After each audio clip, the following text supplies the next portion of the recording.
بسم اللہ الرحمن الرحیم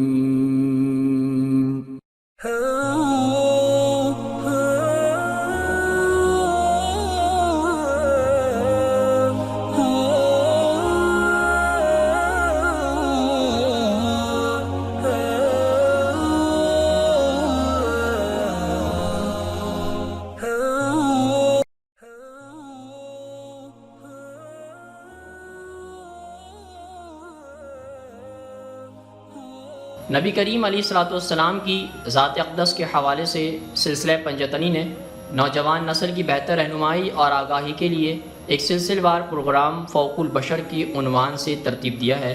آج ہم انشاءاللہ اس سلسلے کی اگلی قسط کا آغاز کرتے ہیں۔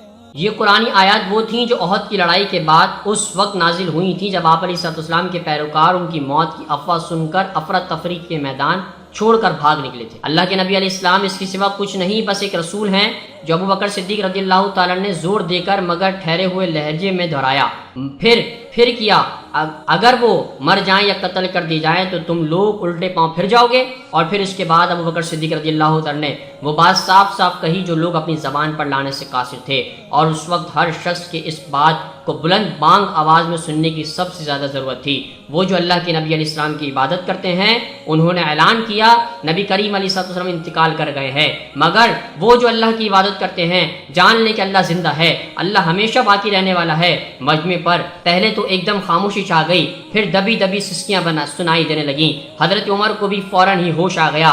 بعد میں انہوں نے بتایا واللہ جب میں ابو بکر صدیق کو وہ الفاظ کہتے ہوئے سنا تو میں گم سم سٹ پٹا کر رہ گیا۔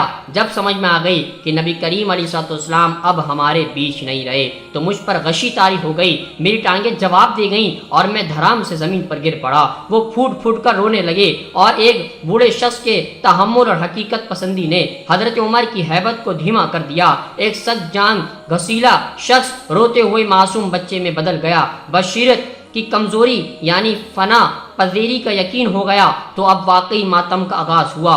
مرد اور عورتیں دونوں ہاتھوں سے اپنے چہرے کو پیٹتے ہوئے مکوں سے سینے کو بھی کرنے لگیں۔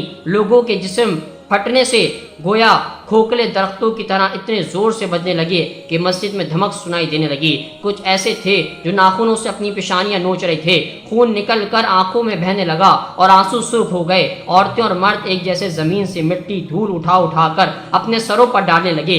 ہر شخص دل شکستہ تھا اور شام تک آہوزاری کرتا رہا۔ ماتم شام کے بعد بھی اور پھر رات بھی جاری رہا۔ اللہ کے نبی علیہ السلام کی تدفین بھی عجب رنگ کی تھی، مخفی اور نہایت سادگی کے ساتھ رات کی تاریکی میں انتہائی پوشیدہ انداز میں جس طرح آپ علیہ السلام کو دفنایا گیا۔ بعد میں اس سے متعلق تقدیس کا روح اور آج روضہ رسول پر ایک بلند و بالا شاندار مقبرہ دیکھ کر عجب حیرت ہوتی ہے۔ معزز دوستو، آج کی گفتگو کا اختتام ہوا۔ انشاءاللہ کل آپ سے پھر ملاقات کریں گے ایک نئے ذکر اور فکر کے ساتھ۔ اپنا بہت سارا خیال رکھیے گا۔ اللہ حافظ۔